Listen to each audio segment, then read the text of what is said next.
Well, I thought a fun thing to do would be, since I have so many guitars, to go through a bunch of them and talk about my history with them or how I got them, just stories around them, etc., etc. Today, I'm starting with probably my favorite guitar to play. It's not my prized possession favorite guitar that I would save in a fire, but it's second probably. So, and it's mainly just because of how easy it is to play. And what it is an ESP M-II.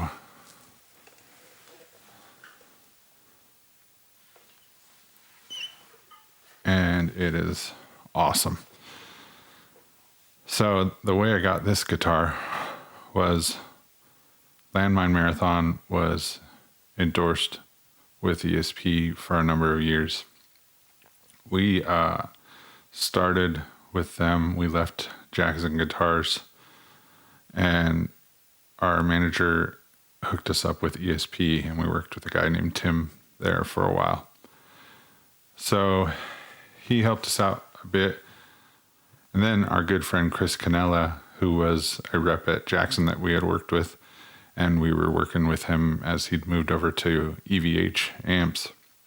He became the A&R rep at ESP, which was cool for us because he liked the band and we had been friends for a long time. So it was kind of a match made in heaven for us, and we were all big fans of ESP already anyway. So I had a really old Mirage Custom that I still have, and I started playing that right away.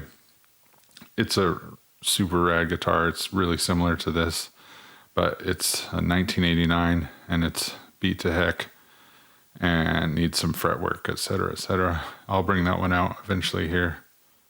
So this one I got a number of years into us working with them, and I'm not quite sure how it came around, but it was right when they were switching the ESP branding to their USA guitars, and they were going to switch the Japanese guitars to the E-II branding. And he offered to get me an M-II and said that he could get the ESP decal still put on the Japanese guitar, which was awesome because I always wanted one of the M-IIs. So he did that for me, as you can see.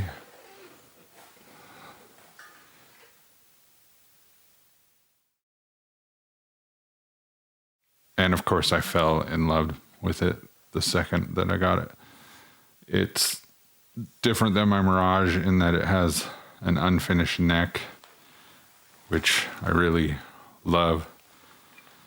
So, unfortunately, probably a year or two after I got it, Landmine Marathon had been on tour and my body was just starting to fall apart and I was getting sick and not knowing why. And we'd recorded an album with it that still is unreleased, and I used this guitar on the whole album. And I didn't get to use it nearly as much as I wanted to in a live setting and just in general, but I've played it a ton since then, and it's kind of been my go-to guitar to play metal with. It's still tuned to be 12 to 52 strings on it, the Darios, and it's just a great player guitar. The neck is super thin and really, really fast, and I just love it. It's got my little Arizona sticker on it, and on the back it's got these Terminator stickers that the guys from Graf Orlock made. Really cool. And then another Arizona flag there for my Arizona pride. And it's really fun. I set it up into my Fender Tone Master Pro. It doesn't sound really great. I haven't fine-tuned the guitar going direct into my Rodecaster for my audio recording yet, but it's still just...